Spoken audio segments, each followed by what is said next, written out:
नमस्कार दर्शकों, आप देख रहे हैं हाईवे बुंदेलखंड न्यूज। 20 अगस्त को एक मामला सामने आया था जिसमें चलती कार में युवती से गैंगरेप का एक मामला सामने आया था, जिसमें पुलिस हंगामे में हड़कंप मचा हुआ था। आपको बता दें कि ये मामला 20 अगस्त का था। युवती ने चलती कार में उसके साथ हुए गैंगरेप का आरोप 3 युवकों पर लगाया था और इस मामले की लगातार पुलिस तफ्तीश कर रही थी। आज पुलिस ने इस मामले की पूरी तरह से छानबीन करते हुए खुलासा कर दिया है।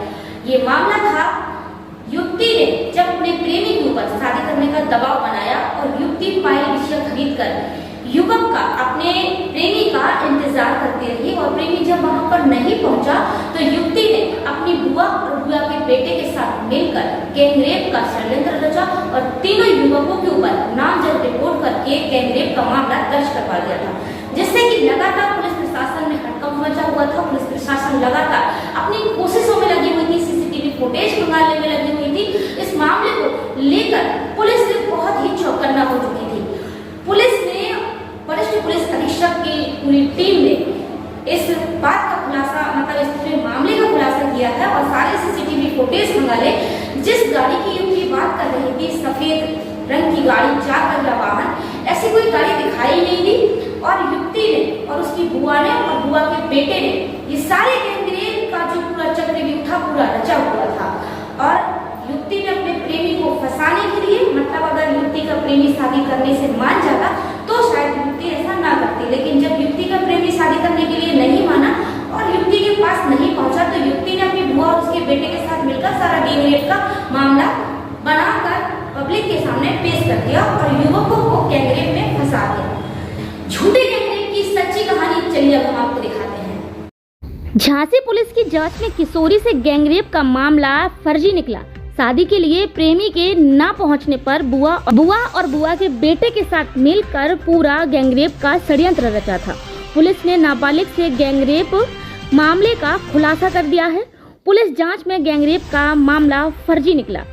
पुलिस का दावा है कि प्रेमी के न आने पर नाबालिग और उसकी बुआ और बुआ के बेटे ने पैसे ऐंठने के एवज में ये पूरी साजिश रची थी।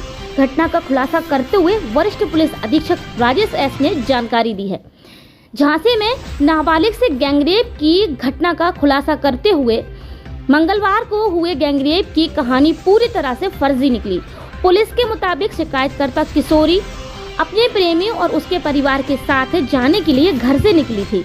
वह प्रेमी से शादी करना चाहती थी। उसने प्रेमी को बुलाया लेकिन प्रेमी नहीं पहुंचा। इसके बाद प्रेमी के न आने पर किशोरी ने बुआ और उसके बेटे के साथ मिलकर झूठा मुकदमा दर्ज करवाकर पैसे ऐंठने की साजिश रची। पुलिस अब नाबालिग लड़की और उसकी बुआ और उसके बेटे के खिलाफ मुकदमा दर्ज कर कार्रवाई की बात कह रही है। वरिष्ठ पुलिस अधीक्षक राजेश एस ने बताया है कि थाना प्रेम नगर थाना क्षेत्र के रहने वाले शख्स ने आरोप लगाया था कि बीते 20 अगस्त को उसके मामा की लड़की सुबह 6 बजे शौच के लिए गई थी।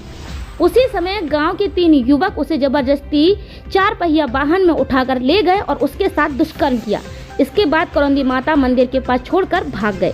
तहरीर के आधार पर प्रेम नगर पुलिस ने पॉस्को एक्ट सहित धाराओं में मुकदमा पंजीकृत कर लिया था।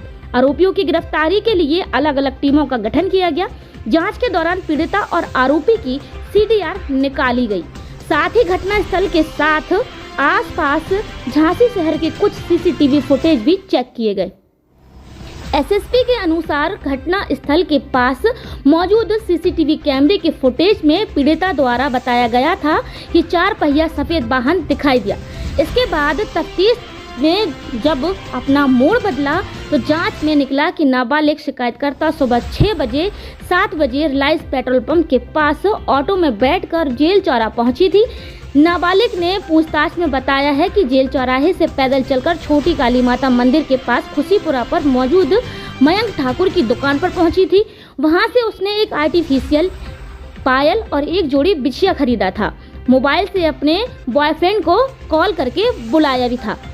वहीं एसएसपी के अनुसार यहां से नाबालिग पैदल चलकर मिरनवा होते हुए किले के मुख्य द्वार पर पहुंची। नाबालिग ने पूछताछ में स्वीकार किया है कि वह अपने बॉयफ्रेंड के साथ जाना चाह रही थी और वह उससे शादी करना चाहती थी। बुलाने के बावजूद वह नहीं पहुंचा। इस पर उसने फंसाने का षड्यंत्र बुआ और उसके बेटे के साथ मिलकर रच डाला।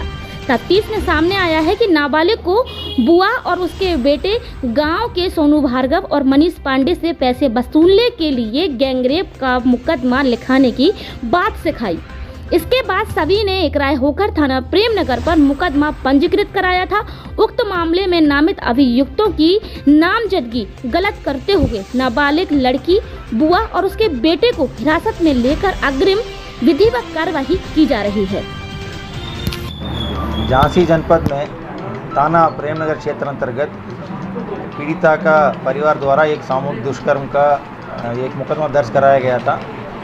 दर्ज करने के पश्चात जो नामजद अभियुक्त है उन दोनों को पुलिस ने पकड़ के पूछताछ शुरू की थी। आज उस सामूहिक दुष्कर्म का जो विवेचना में पूरा कहानी पलट गई है। इसमें जो पीड़िता द्वारा जब शुरुआत में बताया गया कि घर से निकलते ही एक सफ़ेद गाड़ी में दो लोग इनको बिठा कर ले गए थे, इस बात को पुष्टि करने के लिए घर के आसपास जो लगा हुआ सीसीटीवी कैमरा को देखा गया था। उसमें कहीं भी सफ़ेद गाड़ी तो नहीं दिख रही थी और लड़की अकेले देखते हुए दिखाई दे रही थी। उसको ट्रेस करते हुए हम लोग पूरा आज लगभग 50 से 60 कैमरा पूरा खंगाले गए थे। झांसी जनपद में स्मार्ट सिटी के अंतर्गत पूरा शहर में नगर निगम द्वारा कैमरा लगाया गया था। उस कैमरा में पीड़िता कैद हो गई थी। पीड़िता अकेले ऑटो में आते हुए दिख गई थी और शहर में पूरा घूमने के बाद ये अपना किले में जाके पूरा वहाँ पे वेट भी करती रही। तो इस सीसीटीवी फुटेज को पीड़िता को दिखाने के बाद पीड़िता ने आज एक्सेप्ट कर लिया कि दो लोगों को जानबूझकर फंसाने के लिए ये पूरा कहानी बनाई गई थी और ये कहानी बनाने में उनका बुआ और उनका बुआ का लड़का ये दोनों शामिल थे। कहानी ये है कि जब पीड़िता एक लड़का से बातचीत कर रही है, उस लड़के के साथ शादी करने के लिए कहीं जाना चाह रही थी, उसको लेके घर से निकली थी। घर से निकलते के पश्चात एक दुकान में जाके अपना पायल और एक बिछिया भी खरीदी थी। खरीदने के बाद किले में जाके उस लड़के को आने के लिए इंतज़ार कर रही थी। जब वो लड़का नहीं आया है, ये वापस अपना घर ना पहुंचकर बुआ का घर पहुंच गई थी। बुआ का घर सुबह 10:30 से 11 बजे के बीच में पहुंच गई। पहुंचने के बाद बुआ और उनका बेटा ने मिलकर पूरा इनको समझा बुझाकर 12 घंटे के पश्चात इस तरह का सामूहिक दुष्कर्म का आरोप लगाते हुए एक मुकदमा दर्ज कराया है, जिसमें 2 निर्दोष लोग अनावश्यक रूप में जेल जाने थे। पुलिस का विवेचना से वो दोनों जेल जाने से बच गए थे। सेक्शन 22 पॉक्सो एक्ट का तहत जो फर्जी सूचना इस तरह देने वालों के खिलाफ कार्रवाई करने का प्राविधान है, उसके तहत पुलिस द्वारा कार्रवाई की जाएगी। दोनों आरोपी हैं, उनका क्या हुआ, छोड़ दिए गए या गिरफ्तार कर लिए गए? जैसे अभी मैंने बताया, विवेचना के दौरान ये स्पष्ट रूप से क्लियर हो गया कि वो दोनों अभियुक्त इस घटना में शामिल नहीं थे, वो दोनों निर्दोष हैं। सर, बुआ पकड़ ली गई है? जो मैंने अभी पहले बताया था कि सेक्शन 22 पॉक्सो एक्ट के तहत जो इसमें फर्जी सूचना देकर किसी व्यक्ति को फंसाने की कोशिश की है, उन लोगों के खिलाफ कार्रवाई